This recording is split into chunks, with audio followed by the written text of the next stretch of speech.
こんにちは、ミキです。今カフェのお昼めちゃくちゃ忙しい。お客さんずっと来てる。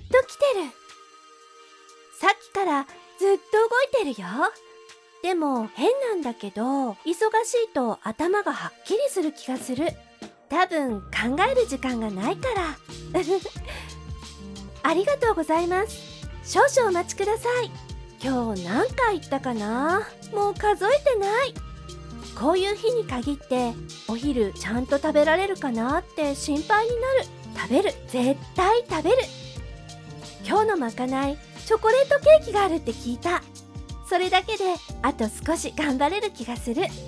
あなたも頑張ってる時にこれがあるから大丈夫ってものある？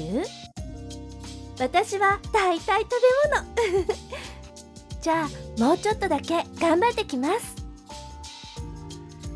今日はここまで。見てくれてありがとう。また会いたいからチャンネル登録してね。